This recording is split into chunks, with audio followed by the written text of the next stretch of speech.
I'm Brian Fowler, president of Blind Creek Resources Limited, listed on the TSX Venture Exchange, ticker symbol BCK. Blind Creek is focused in the Yukon, Northwest Territories, and British Columbia. The company's key property is the Blend Project, one of the largest undeveloped lead-zinc-silver deposits in Western Canada, plus plans to advance the recently acquired, fully permitted historic engineer gold mine in the Atlan District of Northwestern BC. Check us out at blindcreekresources.com. You're listening to HowStreet.com radio, available online at TalkDigitalNetwork.com. Welcome to HowStreet.com radio, the online source for market opinions. Here is Jim Goddard.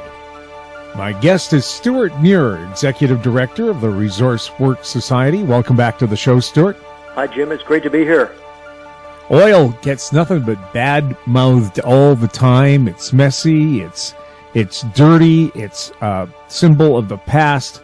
But just how important is crude oil to the Canadian economy?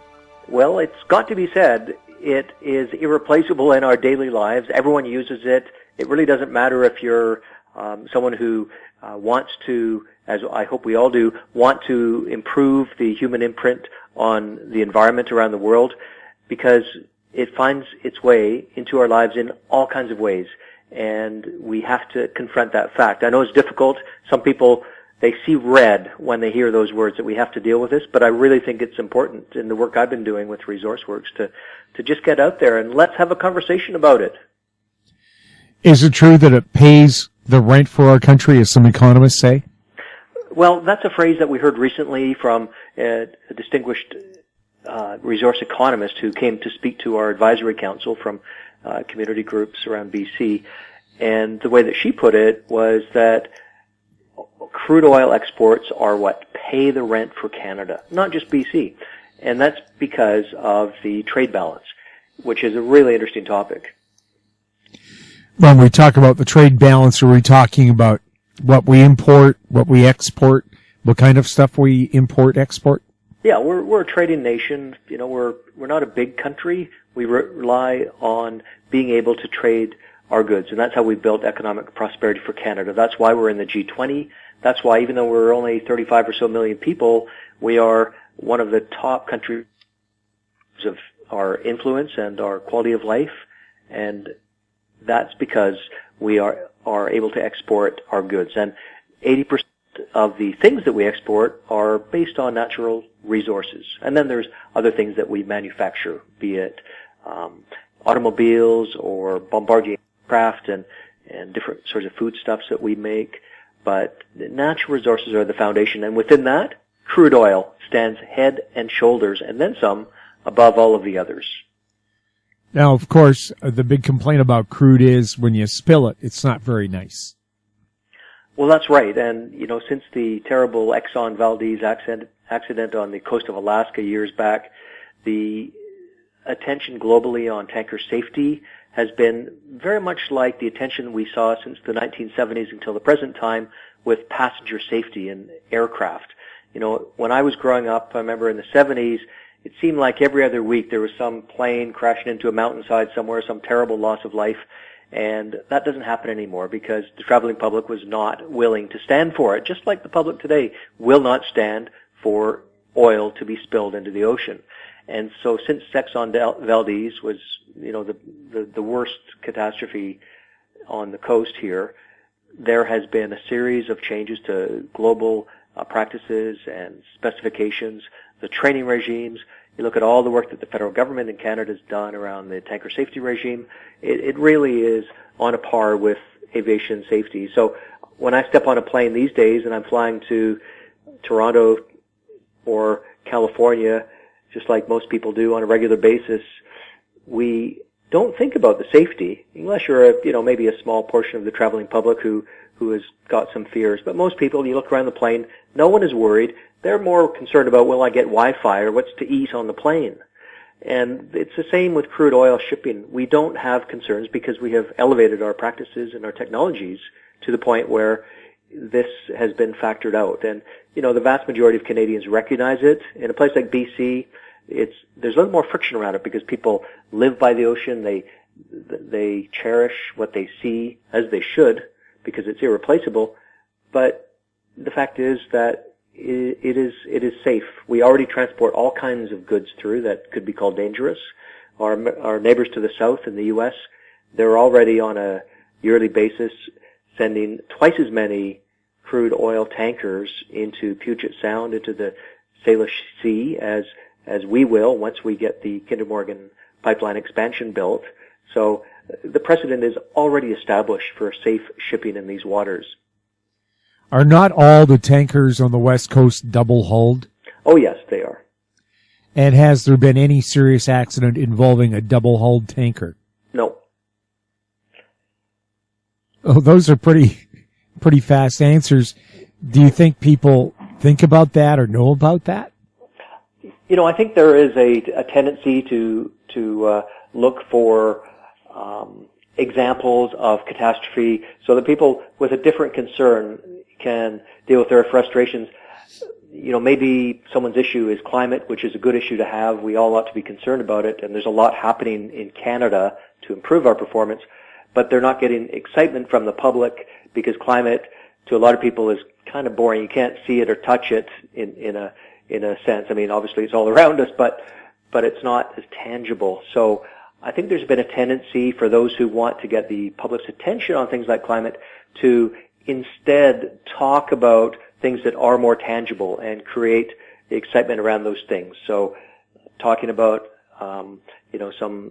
some hypothetical scenario which is completely unlikely, but still can be visualized, I think is one way. So unfortunately, that's been a way of getting people's attention on the issue when really it would be like saying, I have an issue with my aeroplane point, so I'm going to have a campaign to say that these planes are going to fall out of the sky. Well, I don't think that's entirely honest to do that, frankly, but it's what happens with the crude oil space in Canada. But I think that the positives on crude oil are really the most important thing, because right now there's a real brain teaser here. Suppose that we stopped exporting crude oil from Canada. We just stopped it because there's some people say we should do that. What would happen? Now, we just did a post on our website at resourceworks.com looking at this, and crude oil exports are so big they just tower over even the second biggest, metals and minerals. We export a lot of that. It towers over agri-food and forest products. You take, the next one down, natural gas is way down the list. That's a pretty big industry here, but it is still really small compared to crude oil. And then you ask, well, if we're exporting those things, what about the stuff that we're importing? Now, look around you. All the stuff you're importing, is it an iPhone that's made in China? Is it a car? Maybe you've preferred to have a Japanese car over a Detroit car, so that's got to be imported. All of these different things. You go down to the hospital, that MRI machine that your relative is being put through, where do you think that's built? I don't think we build a lot of those in Canada. It's got to be paid for. All of these things have to be paid for, and that's the trade balance. So we have to have something to balance our imports with, and that's what we export. And crude oil is the biggest thing that we export. So all these people who want to stop producing, extracting, and exporting crude oil, I think they have to have an honest conversation with the public if they really believe those things, and that's a legitimate point of view. But they have to also answer the question, how do we replace those exports? Because we won't be able to import iPhones or cars from Korea, Japan, Germany, or MRI scanners, or orange juice, all of these things that we take for granted. If you're saying we can't have crude oil exports, well, you're also saying we can't import those other things. We'll have more with Stewart Muir right after the break. I'm Bill McWilliam, president of Cascadero Copper, CCD on the TSX Venture Exchange. Cesium is one of the world's rarest metals with a growing industrial demand. Drilling is underway on our Tehran property in Argentina to prove up a cesium resource. Cascadero's patent-pending leach process has the potential to make Cascadero the lowest cost supplier of cesium in the world. Visit our website, cascadero.com, or phone us at 604-924-5504.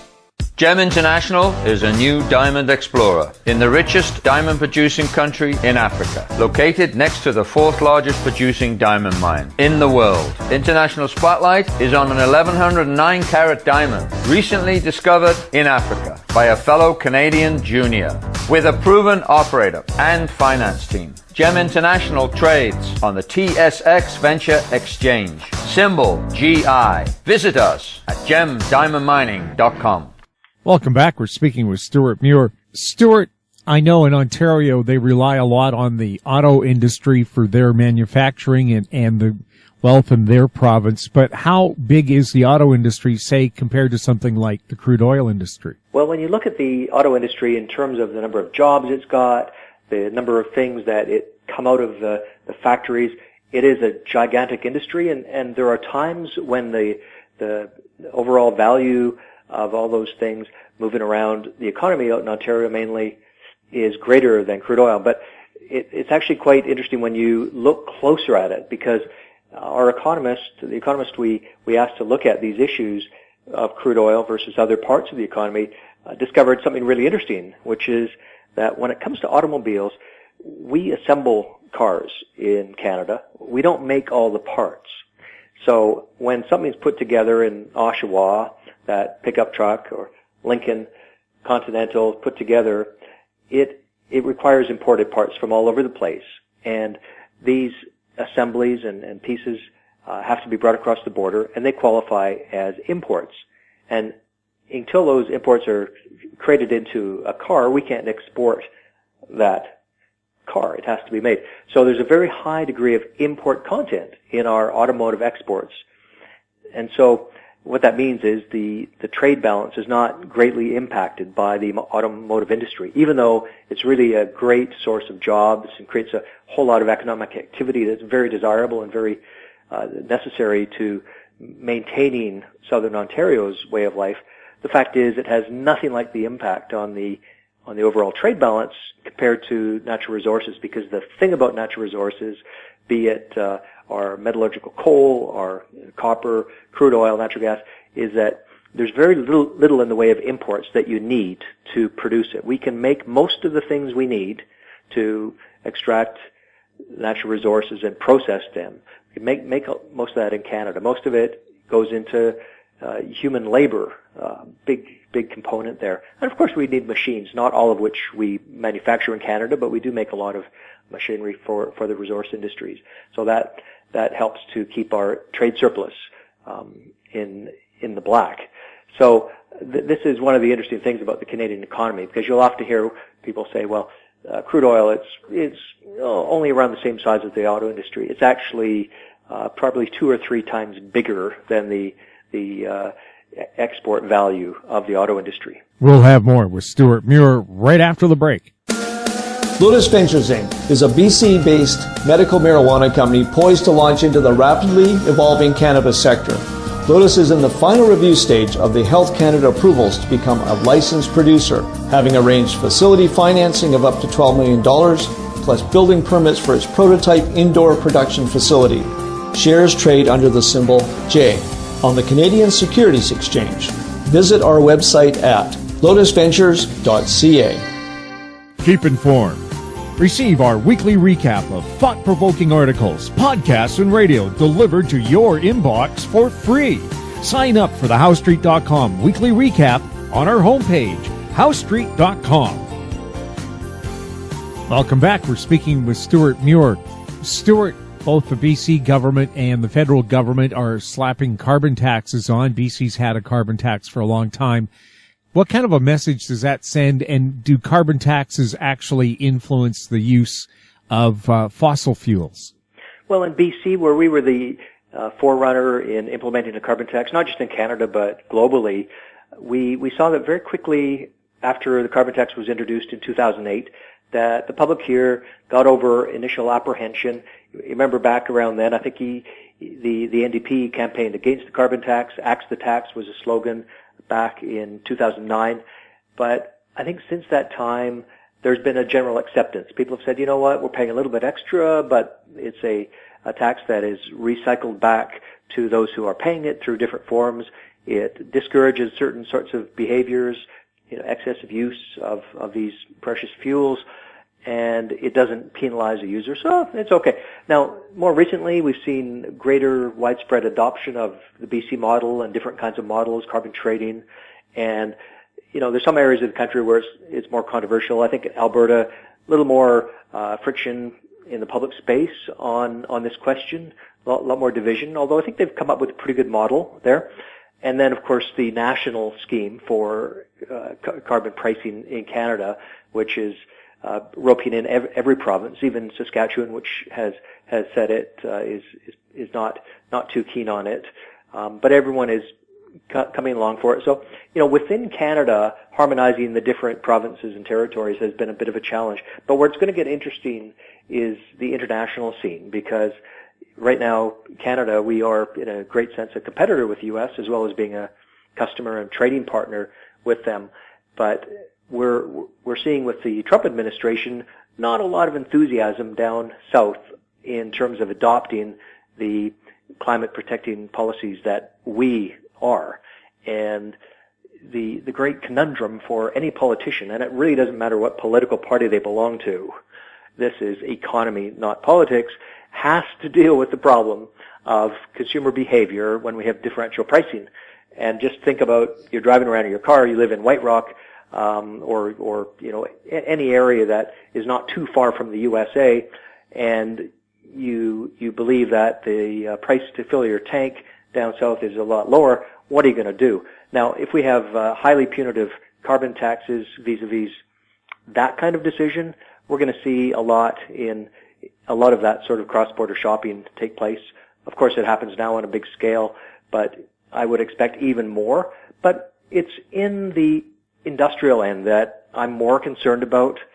Just last weekend I was reading about the methane policy, and before President Obama left office last year, he and Prime Minister Trudeau sat down, got out their pens and ink to document committing both countries to some methane gas escape targets, 45% reduction, that would bind both countries to improve their environmental behavior. And that was applauded by environmentalists. Well, President Trump came in. One of the first things he did was abolish that. In Canada, we've said we're going to stay the course, we're going to keep that, which I think is a laudable thing. But at the same time, it is inevitably going to create a competitive disadvantage. And, one of the odd things about it is that if it forces Canadian gas production to be reduced over time, we're still going to be using gas to heat our homes, cook our food, but we're going to be importing it from a cheaper source, from the USA, which will probably not have carbon taxes, and it won't have these methane measures that have a cost. So the perverse effect of such a policy, if not well managed, can be that it drives economic opportunities south of the border from Canada. Also, you have Vancouver Mayor Gregor Robertson banning natural gas in any new homes constructed in Vancouver. Yes, and this is probably one of the strangest policies around. Those who are aware of the positive trend in climate change policy are aware that it's natural gas around the world that is really the only thing that's creating any positive momentum in reducing greenhouse gas emissions. And here's the mayor of Vancouver wants to ban that very thing. And I think the other thing that is driving people in industry crazy, and you've seen the Business Council, the Board of Trade, a whole bunch of other organizations, they've been writing letters expressing their puzzlement as to what this is really about.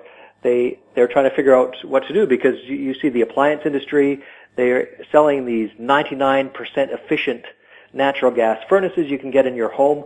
Now, don't you feel good if you went out yesterday and paid a few $1,000s for a 99% efficient furnace and put that in your home, and you got a very low gas bill as a result? Wouldn't you feel you were doing the right thing? But in the city of Vancouver, you're a climate criminal now. Well, the electricity that they supposedly are going to replace natural gas with is a whole lot more expensive. You'll have people who can't afford it. Oh, yeah, that's what will happen. It's happened in Ontario. You look at Europe, where the price of electricity is very high. You've got a huge amount of the average family's earnings that have to go in to paying just for the household power needs. And, it probably means that you're not turning the washing machine on as much, you're keeping the lights off, and, there are people who can, I guess, suck that up, but it's going to be a change in how people live. I don't see the city people out there talking about these impacts. In fact, they're saying the opposite. They're saying it's actually going to be cheaper with electricity, which makes absolutely no sense. Well, it might be cheaper if you have your own solar panels, your own batteries, and don't have to rely on hydro. Well, it might be cheaper, but you'd need a lot of solar panel to cover that. I was recently out in Calgary. I wanted to see a renowned community center that's got a solar panel installation. It's a huge thing. They have a couple of rinks. They got swimming pools. It's in the south of Calgary, and I went up on top of that roof with the building manager to have a look at it. I always like exploring anything to do with energy. I'm a real energy junkie. So I went out, climbed up there, and sure enough, that whole roof, the whole complex is covered with solar panels. It was an awe-inspiring sight. And, it's Calgary. It gets those bright prairie days, even in the winter, and it generates some electricity. So, of course, I had to know, how much of the building's requirements are met by this acreage of solar panels, and the building manager seemed a little hesitant to answer, but he cleared his throat and told me it was 3%. So I worked out that if you wanted to meet the needs of all of the requirements of that one rec center, you'd have to cover the equivalent of all of downtown Calgary with solar panels to do that. Now, never mind what you do at night. That's another problem. But, such is the difficulty of the energy transition that as we move towards a low-carbon world, which everyone acknowledges we have to do, it's not that simple. Yes, it's a nice dream, and it's great. Now, in California, at times, they meet 50% of their power needs by solar. But California is a whole lot different than Canada. Yeah, and I think they call that the duckbill curve, where you've got this phenomenal incidence of production at certain times of the day when the sun's bright, or if it's wind we're talking about and the wind's really blowing, you get a spike, and other sources of electricity are curtailed or sent elsewhere.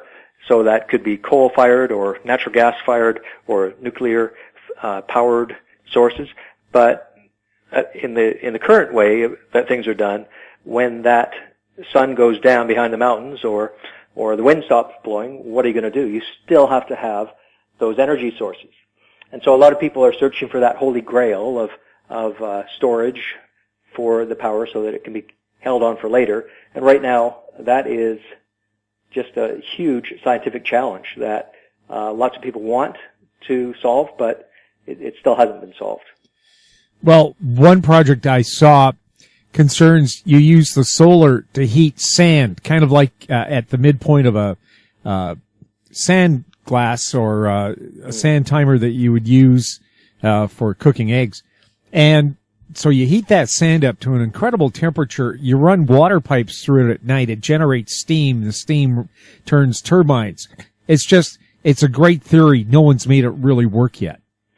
Yeah, that's right. People have been trying with photovoltaic cells since I think the 1840s to solve some of the physics around this. And, you look at other sources, the chemical energy stored in natural gas, it's already solved. We know exactly how it works. We can store it. You put it in, a basin, or you put it in a bottle, whatever you want to do. You make it into LNG by cooling it, or you have compressed natural gas. It's so flexible. You can do all these different things. I think that's why it's so appealing, because you can do that, whereas it's so difficult to put wind into a storage that it's currently defied. I was looking at the biggest wind farms in the world, and there's some enormous ones, and I was wondering what would happen if you wanted to switch out all of the natural gas that the city of Vancouver uses. How much wind activity would you need? How many wind turbines? And I'm still working on the figures, but I think it's probably you'd need the biggest wind farm in the world and then some in order to power just the city of Vancouver, which isn't that big a city. Just talking about the city limits proper, to do that. You'd need a vast amount of wind turbine use, or you'd need more Site Cs. And gosh, look how controversial the Site C hydro dam is in northeast BC. Stewart, thank you so much for chatting with us. Thank you, Jim. Always a pleasure to be on your show. My guest has been Stewart Muir, Executive Director of the Resource Works Society. His website, resourceworks.com. You're listening to HowStreet.com radio. If you have any questions for the show or for our guests, you can send them to info@HowStreet.com. I'm Jim Goddard. Thanks for listening. Comments made on HowStreet.com radio are an expression of opinion only and should not be construed in any matter whatsoever as recommendations to buy or sell any financial instrument at any time. Available online at TalkDigitalNetwork.com. HowStreet.com radio is a production of HowStreet Media Incorporated.